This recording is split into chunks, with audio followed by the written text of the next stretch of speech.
தாவேக பிரச்சார கூட்டத்தில் 25,000க்கும் மேற்பட்டோர் பங்கேற்ற நிலையில் வெறும் 500 காவலர்கள் மட்டுமே பாதுகாப்பு பணியில் ஈடுபட்டதாக அதிர்ச்சி தகவல் வெளியாகியிருக்கிறது. கூடுதல் தகவல்களை தருகிறார் சிறப்பு செய்தியாளர் ராம்குமார். இப்ப 25,000க்கும் மேற்பட்டோர் பங்கேற்ற இந்த நிலையில வெறும் 500 காவலர்கள் மட்டும்தான் பாதுகாப்பு பணியில் ஈடுபடுத்தப்பட்டதா பொறுப்பு டிஜிபி வெங்கடராமன் தெரிவித்தார்.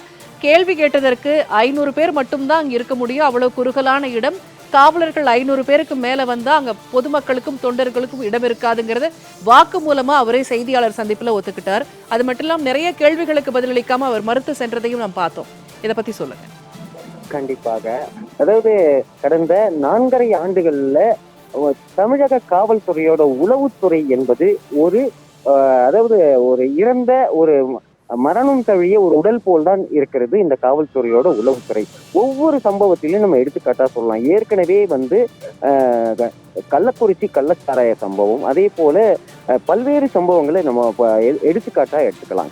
கிட்டத்தட்ட தமிழகம் முழுவதும் இருக்கக்கூடிய பல்வேறு பிரச்சனைகள்ல சட்டம் ஒழுங்கு பிரச்சனையாகட்டும், போதைப் பொருள் பிரச்சனையாகட்டும், அனைத்துமே இந்த காவல்துறை இருக்கக்கூடிய உளவுத்துறையோட தோல்விதான் காரணம். எல்லாம் சம்பவம் நடைபெற்ற பிறகுதான் காவல்துறையோட நடவடிக்கை என்பது தொடர்ச்சியா இருந்துட்டு இருக்கு. இதற்கு உதாரணம் தான் இந்த 38 பேர் உயிரிழப்பு என்பது.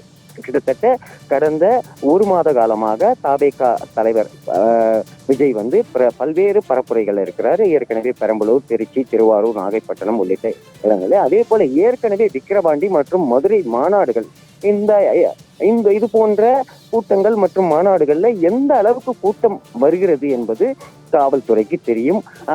அது முன்கூட்டியே ஒரு பதிவு செய்ய அனுமதி பெற்ற ஒரு பொதுக்கூட்டம் நீதிமன்ற வாயிலாகவும் அனுமதி பெற்றிருக்கிறார்கள்.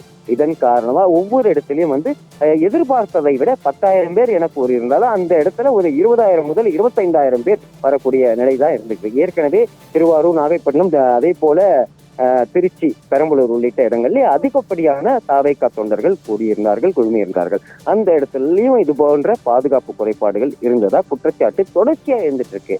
இந்த கரூர் பொதுக்கூட்டத்தை பரப்புரையை பொறுத்த வரைக்கும் ஏற்கனவே பல 2 இடங்கள், அதாவது ரவுண்டானா, அதே போல லைட் ஹவுஸ் உள்ளிட்ட இடங்கள்ல அனுமதி கேட்கப்பட்டது. ஆனால் காவல்துறை அனுமதி கொடுக்கல. அந்த இடம் என்பது பெரிய அளவுல ஒரு அகலமான ஒரு மக்கள் அதிகமான கூடக்கூடிய பகுதி, எந்த பிரச்சனையும் இல்லாத பகுதி. அங்க அனுமதி கேட்டதற்கு இந்த காவல்துறை அனுமதி கொடுக்கல. இந்த வேலுச்சாமிபுரம் என்பது குறுகலான பகுதி, மக்கள் அதிகம் கூடினாலே அதிகப்படியான கூட்டம் இருக்கக்கூடிய பகுதி. இந்த பகுதியில தாவேகா பரப்புரைக்கு அனுமதி கொடுக்கப்பட்டிருக்கு. ஏற்கனவே நடந்த கூட்டங்களுக்கு அதிகப்படியான பாதுகாப்பு கொடுக்கப்படவில்லை. ஆனா அங்க வேறு மாதிரியான சம்பவங்கள் எதுவும் நடக்கல. ஆனால் இந்த இடத்துல இந்த 38 பேர் உயிரிழப்பு, அப்பாவி உயிர்கள் போனதற்கு காவல்துறையோட அஜாக்கிரதையே காரணம். அதாவது ஏற்கனவே அனுமதி பெற்ற ஒரு இடத்திற்கு ஒரு மாவட்ட அளவிலான அதாவது கரூர் மாவட்ட தலைமையகம், அந்த இடத்துல இந்த பொதுக்கூட்டம் பரப்புரை நடக்குது. இந்த இடத்துல 25,000 பேர் கூடுவார்கள் என தெரிந்தும், அதாவது தாவேகாவோட கட்சி தலைமை அறிவித்ததை விட அதிகமான கூட்டம் கூடுவார்கள் என காவல்துறைக்கும் தெரிந்தும், அதே போல உளவுத்துறைக்கு தெரிந்தும், அவங்களோட அஜாக்கிரதை மெத்தன போக்குதான் இந்த உயிரிழப்புக்கு காரணம் தெள்ள தெளிவா டிஜிபியோட பத்திரிகையாளர் சந்திப்புல சொல்றாரு. ஒரு மாவட்டத்துல நடக்கிற ஒரு 25,000 பேர் கலந்து கொள்ளக்கூடிய இந்த கூட்டத்துக்கு 500 பேர் தான் நாங்க பாதுகாப்பு பணியிலே பெற்றிருக்கோம் அவரு வாய்மொழி வாக்குமூலமாகவே தெரிவித்திருக்காரு. இதற்கு காரணம் இந்த காவல்துறையோட ஒரு அஜாக்கிரதை.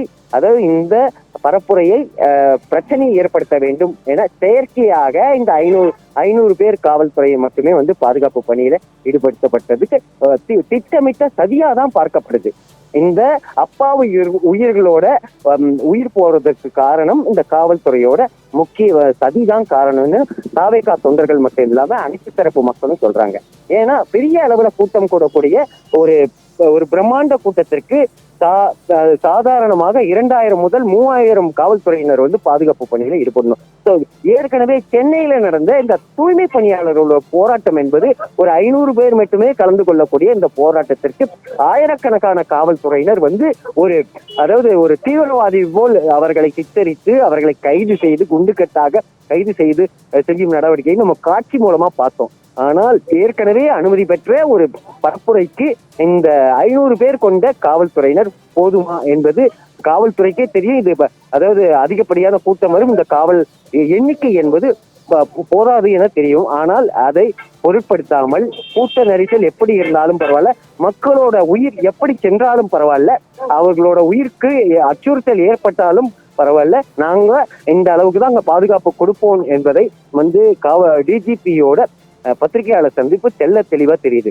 அது மட்டும் இல்லாம பல்வேறு கேள்விகள், செய்தியாளர்கள் பல்வேறு கேள்விகளை கேட்கும் போது அதை பொருட்படுத்தாமல் பாதியிலேயே புறக்கணித்து விட்டு அவசரமாக ஓடக்கூடிய சூழ்நிலையில் தான் தற்போது பொறுப்பு டிஜிபியாக இருக்கக்கூடிய வெங்கடராமன் செயல் என்பது பார்க்க முடியுது. கிட்டத்தட்ட இந்த கரூர் பரப்புரை என்பது காவல்துறையோட மெத்தன போக்கும் அஜாக்கிரத்தையும் தான் காரணம். திட்டமிட்ட சதியாதான் இந்த 38 பேர் உயிரிழந்த சம்பவத்திற்கு காவல்துறையோட நடவடிக்கையா இருக்கு.